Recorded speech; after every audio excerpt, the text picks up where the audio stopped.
तुल्यं निजान्तर्गतं पश्यन्नात्मनि मायया बहिर्भूत् भूतं यथा निद्रया यः साक्षात् कुरुते प्रबोधसमये स्वात्मानमेवाद्वयम् तस्मै श्रीगुरुमूर्तये नमः इदं श्रीदक्षिणामूर्तये।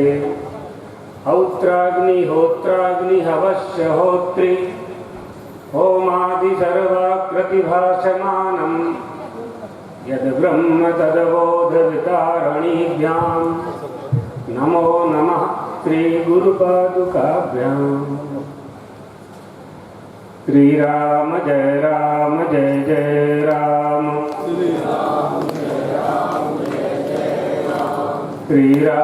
जय जय राम, श्रीराम जय जय राम।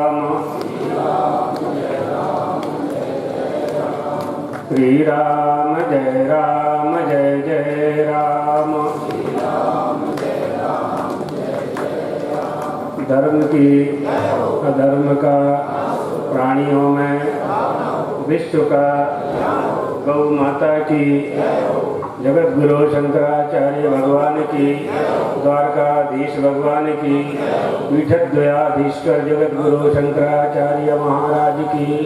हर हर महादेव। मंच पर विराजमान स्वामी श्री शास्त्री जी, देवियों सज्जनों, प्रसंग चल रहा था जहाँ से प्रारंभ करना है। योगस्था कुरु कर्माणि संगम त्यक्त्वा धनंजय। समत्व बुद्धि, समत्व बुद्धि का अर्थ क्या हो, सम बुद्धि कैसे आएगी? ये कह देना कि समबुद्धि का आश्रय लेना चाहिए, अर्थात सिद्धि और असिद्धि दोनों को छोड़ करके समबुद्धि का आश्रय लेना चाहिए। इस समबुद्धि में कौन बैठता है? बुद्धि में श्री कृष्ण बैठे हुए हैं। हमारी बुद्धि में सारथी बन करके परमात्मा श्री कृष्ण बैठे हुए हैं। जैसे अर्जुन के रथ के सारथी श्री कृष्ण हैं, वैसे ही हमारी देह रूपी रथ के हमारी जो बुद्धि है उसका सारथी बन करके परमात्मा श्री कृष्ण हमारे शरीर को चलाते हैं। जिसकी बुद्धि में परमात्मा श्री कृष्ण सारथी बन करके बैठे हैं, उसका शरीर रूपी रथ कभी भी गड्ढे में नहीं गिर सकता, कभी भटक नहीं सकता। गाड़ी खूब अच्छी है आपका ड्राइवर अच्छा नहीं है तो क्या करोगे आप? इसलिए गाड़ी भी अच्छी होनी चाहिए, ड्राइवर भी, सारथी भी अच्छा होना चाहिए। हमारा जो शरीर है, ये मानव की जो देह है, ये परमात्मा, यानी आप समझ लीजिए कि आत्मा रथी है और ये शरीर रथ है, और इसको चलाने वाले सारथी परमात्मा श्री कृष्ण है। जब ऐसा योग बनता है तब समबुद्धि उपस्थित होती है। योगस्थः कुरु कर्माणि संगम त्यक्त्वा धनंजय सिद्ध समो भूत्वा समत्वं योग मुच्यते। अर्थात अर्जुन, आसक्ति का त्याग करके सिद्धि और असिद्धि में तुम्हारी समबुद्धि हो जानी चाहिए। इस समबुद्धि का उपादान कारण का क्या है, ये कहाँ से पैदा होती है? तो बड़े बड़े मनीषियों ने विचार करके कहा है कि बिना गुरु के ये बुद्धि पैदा होती नहीं है। ये साधारण रोज आप लोग सुनते हैं, गुरु गीता में भी स्वामी श्री सुनाते हैं गुरु की महिमा। तो गुरु की महिमा का अर्थ क्या है? गुरु शिष्य को गौरव प्रदान करता है, अर्थात समता कैसे आएगी इस विभिन्नता में, इस विचित्रता में, इस अनेकता में समता और एकता कैसे स्थापित होगी? संभव नहीं है। उसी का उपाय परमात्मा श्री कृष्ण अर्जुन को गीता में उपदेश दे करके बता रहे हैं कि गुरुमुख से सुना हुआ ज्ञान शिष्य को हृदयंगम हो जाता है। एक कवि ने कहा है, वेद उदधि बिनि गुरु लखे, लागे लौन समान, बादल गुरु मुख द्वार है। गुरु अमृत प्राप्ति का द्वार क्या है? गुरु के मुख से सुनी हुई वाणी। बहुत से शास्त्र पढ़ते हैं, बहुत से वेदों का अध्ययन करते हैं, बड़े बड़े आचार्य हैं और वैयाकरण हैं, साहित्याचार्य हैं, लेकिन जो गुरु के मुख से श्रवण की हुई विद्या है, वो जो ज्ञान है, वो सीधा प्रवेश करता है, कर्ण के मार्ग से जाता है और हमारे हृदय में जाकर के स्थायी होकर के बैठ जाता है। फिर कहीं कुछ करना नहीं पड़ता है। वो ज्ञान बिल्कुल बस गुरु से प्राप्त करने की, ज्ञान प्राप्त करने की निष्ठा हमारे पास होनी चाहिए। गुरु की परीक्षा लेने के लिए नहीं, और गुरु के प्रति संशय भी नहीं होना चाहिए। अगर संशयम क्षयम व्रजेत, संशयात्मा क्षयम व्रजेत, संशयात्मा विनश्यति, अनेक उक्तियां हैं। तो संशय रहित होना चाहिए। संशय रहित कब होंगे? जब आप श्रवण करेंगे। श्रवण कैसे करेंगे? जब विधि से करेंगे। विधि क्या है? उपक्रमोपसंहारो अभ्यासो पूर्वता फलम अर्थवादोपपत्तिंच लिंगम तात्पर्य निर्णय। इन षडलिंगों का आश्रय लेकर के जब आप श्रवण करेंगे तो श्रवणेनो संशयम, श्रवण से संशय का नाश होता है। ये श्रवण है, इसमें समता बुद्धि आती है। इसलिए गुरु अर्थात उनके प्रति समर्पण की मधुसूदनी टीका है, वो कहते हैं उनके प्रति समर्पण की शक्ति भी उन्हीं से मिलती है। समर्पण की शक्ति भी उन्हीं से मिलती है। इसका क्या मतलब है? अगर उन्हीं से शक्ति मिलती है तो सभी को मिल जाती होती, ये बात नहीं है। समर्पण जब एक बार हो जाता है और उस समर्पण की जो दृढ़ता है, उसकी जो निष्ठा है, उसकी जो चंचलता है, जब चंचलता नष्ट हो जाती है और निष्ठा दृढ़ हो जाती है तो वो फिर वो दृढ़ निष्ठा उन्हीं से प्राप्त होती है। वह शक्ति गुरु ही देते हैं, अर्थात गुरु की भक्ति से ही यह शक्ति प्राप्त होती है।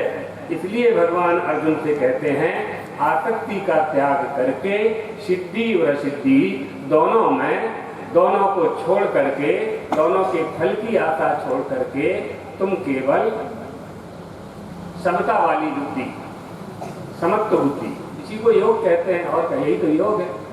तो बात क्या है? एक सकाम कर्म होता है, एक निष्काम कर्म होता है। तो स्थिर हम जिसके लिए कर्म करते हैं वो कर्म का फल कर्म को तो मिलेगा नहीं, कर्ता को मिलेगा। कर्म का फल करने वाले को मिलेगा। करने वाला कौन है? करने वाला मैं हूँ। अब मैं में किसे लेना है? हमें शरीर को लेना है कि मन को लेना है कि बुद्धि को लेना है कि प्राण को लेना है कि अहम को लेना है? क्या अहम को लेना? अहम करो में कि वृथाभिमाना, किसको हम लेते हैं? यही अज्ञान हमें दूर करना है कि वो अहम क्या है। अहम जो वृत्ति है, अहम वृत्ति, इदम वृत्ति, अत्यंत जो इदम वृत्ति है और जो अहम वृत्ति है, इसको समझे बिना हम आगे बढ़ते जाते हैं, बढ़ते जाते हैं और आगे पाठ और पीछे सपाट। तो पांचवी में पहुंच गए तो दूसरी का 2 और 2 4 वाला जो गणित पढ़ा था उसको भूल गए। तो अहम वृत्ति इदम वृत्ति को समझे नहीं और मोक्ष संबंधी विषयों पर शास्त्रार्थ करने लगे, तो फिर वो बुद्धि हमारी स्थिर नहीं हो पाती है, उसमें स्थिरता नहीं आती। इसलिए बुद्धि को स्थिर करने के लिए अहम को समझना, अहम को समझने के लिए मैं हूँ, ये मेरी संपत्ति है, ये मैं हूँ, ये मेरी संपत्ति है। तो मैं हूँ ये बना अहंकार और मेरी संपत्ति है ये बना ममकार। ये मैं हूँ और ये माइक मेरा है, बस 2 ही तो वस्तु है और क्या? 2 ही चीजें हैं, ये मैं हूँ और ये माइक मेरा है। ये जो अहंकार और ममकार है, जब ये बैठ गया है हमारे हृदय में, तो ये इसी को हमने संपत्ति मान ली है। संपत्ति सारे जगत की, श्वासा सम नहीं होए, श्वासा से सोहम हुआ, सोहम से ओंकार, ओंकार से रा हुआ साधो करो विचार। जो ओंकार स्वरूप परमात्मा था, हमारा जो आत्मा है, जो ओंकार स्वरूप है, वो सारे विश्व की संपत्ति है। लेकिन हमने हमारे देह की उपयोगी वस्तुओं को संपत्ति मान करके उनसे प्रेम कर लिया, तो उन्हीं से जुड़ गए। जब उनसे जुड़ गए तो भगवान थोड़ा सा पीछे हो गए, थोड़ा सा पीछे हो गए। हमारे पास होते हुए भी वो हमसे पीछे हो गए। क्या उदाहरण है इसका? 2 साल का बालक कुछ नहीं करता है, लेकिन पूरा परिवार उसके लिए सब कुछ करता है। पूरा परिवार 2 साल के बालक के लिए सब कुछ करता है और वो कुछ नहीं करता। तुम आप 60 साल की उम्र में 2 साल के बालक बन जाओ, आपको कुछ करने की जरूरत ही नहीं है। निष्ठा होना चाहिए और बुद्धि बननी चाहिए हमारी। इसलिए मैं क्षत्रिय हूँ, भगवान कह रहे हैं अर्जुन से, ये तुम्हारा जो अहंकार है, तुम कहते हो कि मारेंगे तो पाप लगेगा, ये सब मारे जाएंगे, ये सब हमारे गुरुजन हैं, ये भीष्म पितामह हैं, हमारे भाई हैं। तो भगवान कहते हैं बिल्कुल सही है, अगर तुम मारोगे तो तुम्हें पाप लगेगा, तुम कर्ता बनोगे तो भोक्ता बनोगे। अगर तुम कर्ता नहीं बनोगे, तुम मारने वाले नहीं बनोगे, तुम्हारी बुद्धि मारने वाली नहीं होगी, तुम्हारी बुद्धि केवल कर्तव्य पालन में ही स्थिर होगी, तो तुम्हें कोई पाप नहीं लगेगा। करने वाले तो हम हैं, हमें ही करना है, हम तो तुम्हें निमित्त बना रहे हैं। अर्जुन कर्म परायणता से विमुख हो रहे थे। ये 2 शब्द हैं, कर्म निरपेक्ष और एक धर्म निरपेक्ष। दुर्योधन धर्म निरपेक्ष हो रहा था कि आधी संपत्ति हम नहीं देंगे। भगवान ने कहा 5 गांव दे दो, तुम्हारे भाई हैं। भिक्षमपि लोके, भिक्षा मांग करके कहाँ जाएंगे? अर्जुन कह रहे हैं हम भिक्षा मांग लेंगे लेकिन मारेंगे नहीं। भगवान कह रहे थे केवल 5 गांव दे दो। भाई भाई की संपत्ति का हिस्सा नहीं देता है, भाई अपने धर्म से च्युत हो रहा है, गिर रहा है। तो दुर्योधन धर्म निरपेक्ष हो रहे थे, भाई की संपत्ति पर जो अधिकार था वो भाई को नहीं दे रहे। अर्जुन कर्म निरपेक्ष हो रहे थे, हम नहीं मारेंगे, गुरु हत्वा ही महानुभावान, इन सबको मारने से हमें पाप लगेगा।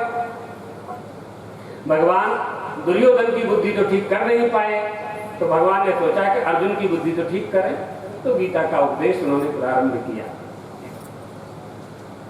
तो अर्जुन कर्म परायणता से विमुख हो रहे थे। अर्जुन के मन में अपनों के प्रति मिठास का भाव आ गया था। अपने भाई बंधु चाचा काका गुरु सब मीठे लगने लगे थे, सब मीठे लगने लगे थे। ये सब हम पीछे सुना आए हैं, इसलिए उनकी पुनरावृत्ति नहीं करते हैं कि भगवान ने क्या क्या कहा। द्रौपदी का भी उदाहरण भगवान ने दिया, भाष्यों में ये सब प्राप्त होता है। मधुसूदन कह रहे थे शोकातुर अर्जुन से, कलेजम मास गतः पार्थो, ये नपुंसकता को तुम प्राप्त मत हो। ये क्लीबता तुम में कहाँ से आ गई? युद्ध करने के लिए तो आप सब तत्पर थे, हमें आपने निमंत्रण भी दिया है, अब ये बुद्धि तुम्हारी कहाँ से आ गई कि हम युद्ध नहीं करेंगे, हम युद्ध नहीं करेंगे। इसलिए एक तो होता है व्यामोह और एक होता है व्यामोह, एक होता है मोह और एक होता है व्यामोह। तो व्यामोह का उदाहरण दिया है पद्म पुराण में, मम माता मम पिता ममेयम गृहिणी गृहम एतदन्यम ममत्वम यत्तमोह इति कीर्तिताः।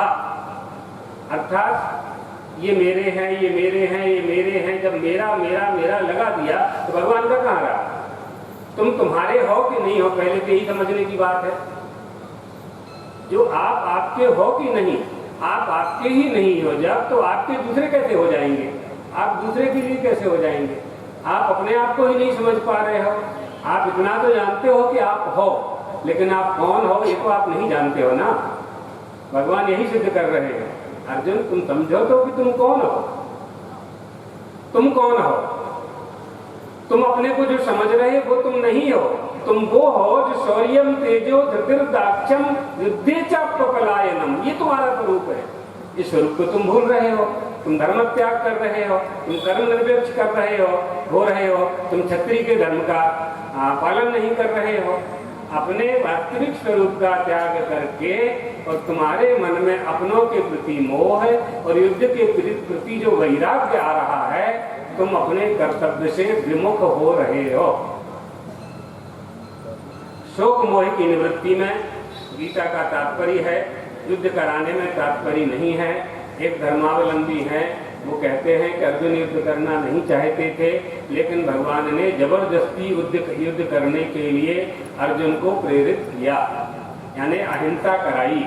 अर्जुन तो हिंसा नहीं करना चाहते थे, लेकिन वो इस बात को नहीं समझते हैं। अर्जुन पहले से ही युद्ध में तत्पर थे। भगवान ने तो केवल उनको उनके अर्जुन के कर्तव्य का ज्ञान कराया, बस। तो छात्र कर्म, यदि अर्जुन क्षत्रिय हो तो तुम पर छात्र धर्म लागू पड़ेगा। अगर ब्राह्मण है तो ब्राह्मण का धर्म लागू पड़ेगा।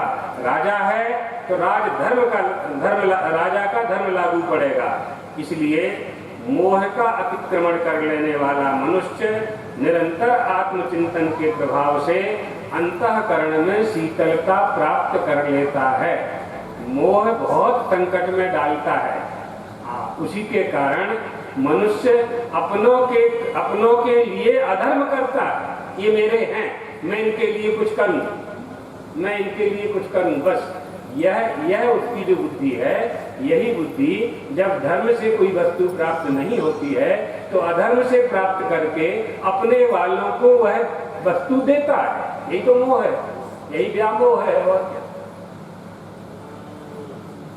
इसलिए मोह की निवृत्ति होनी चाहिए। यहाँ निवृत्ति का अर्थ दो शब्द है, तो निवृत्ति और निर्वृत्ति। निवृत्ति का अर्थ है त्याग और निर्वृत्ति का अर्थ है आनंद की प्राप्ति। या निवृत्तिर्तव कथा श्रवणेनुवास्यः। आपकी कथा सुनने से आनंद, भागवतकार कहते हैं, आपकी कथा सुनने से आनंद की प्राप्ति होती है। अर्थात योगा कर्म कौशलम से लेंगे, योग के द्वारा कर्मों में कुशलता आती है। यह दक्षता ही योग है। और समत्वम योग मुच्यते, सिद्धि और सिद्धि में समता, ये योग है। अर्थात गीता में समत्व बुद्धि युक्त कर्म योग है। समता वाली बुद्धि को ही योग इस मंत्र में कह रहे हैं। आज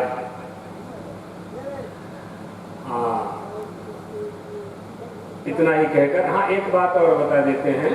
गीता का जो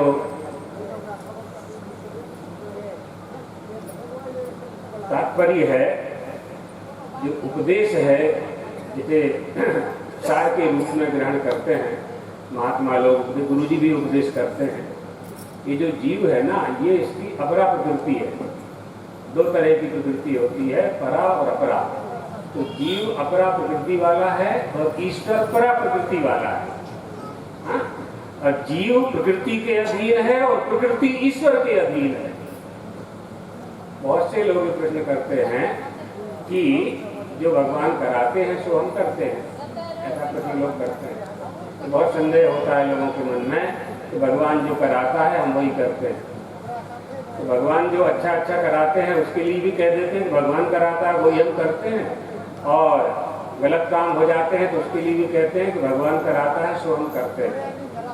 अगर भगवान ऐसा करते होते, भगवान के द्वारा ही ऐसा होता, तो निर्धनता, धनी होना और निर्धन होना, ये दोनों ना होते, गरीबी अमीरी ना होती, मूर्ख विद्वान ना होते, है ना।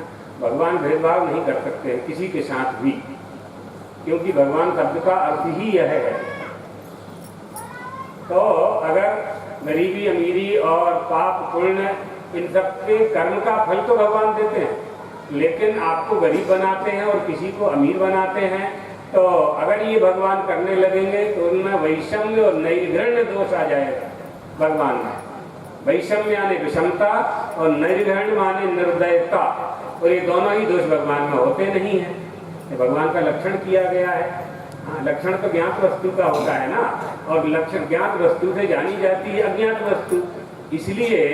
इसलिए भगवान का स्वरूप जो ज्ञात है, जो शास्त्रों ने कहा है, उससे तो भगवान में ना तो विषमता है और ना उनमें निर्दयता है। दोनों दोषों से मुक्त हैं। इसलिए जीव और ईश्वर के बीच में अनिर्वचनीय माया आ जाती है और वही भेद पैदा करती है और वो जीव को प्रभावित कर देती है और जीव प्रभावित हो जाता है उस माया से। इसलिए ईश्वर से अपने को अलग समझ लेता है और प्रकृति को ही सब कुछ मान करके, आजकल बहुत उदारवादी हैं कि सारी सृष्टि को प्रकृति के द्वारा ही मानते हैं कि प्रकृति ने ही संसार की रचना की है और प्रकृति के द्वारा ही पूरी सृष्टि चलती है, पूरा संसार प्रकृति से उत्पाद्य है, इसमें ईश्वर की कोई आवश्यकता नहीं है और ईश्वर ने कोई संसार का निर्माण नहीं किया है। ऐसा लोग आज के साइंटिस्ट और वैज्ञानिक सिद्ध करने में लगे हुए हैं। तो इसका उत्तर ये है कि प्रकृति को किसने बनाया है, प्रकृति को आप कैसे जानते हैं? प्रकृति से अगर हम पैदा हुए हैं, आप प्रकृति को जानते कैसे हैं? प्रकृति का निर्माण कहाँ से हुआ है, प्रकृति का स्वरूप क्या है और प्रकृति किसे कहते हैं, किसे प्रकृति मानेंगे? तो इन बातों को समझे बिना ही अर्थात किसी भी वस्तु अधिष्ठान के बिना कोई वस्तु होती नहीं है। अधिष्ठान अध्यस्त तो हो सकता है लेकिन बिना अधिष्ठान के कोई वस्तु तो संसार में हो ही नहीं सकती है। बिना बीज के पहले वृक्ष होगा कि वृक्ष के पहले बीज होगा, पिता के पहला पुत्र होगा कि पुत्र के पहले पिता होगा, है ना। ऐसे बहुत से प्रश्न लोग करते रहते हैं। तो पहले प्रकृति को समझना है, फिर ईश्वर को समझना है और प्रकृति और ईश्वर का जो स्वामी है, जिसको ब्रह्म शब्द से संबोधित किया गया है, उसको समझना है। जब इनको समझ लेंगे तब हमारी निष्ठा स्थिर हो जाएगी कि वास्तविकता क्या है, वस्तु स्थिति क्या है। वस्तु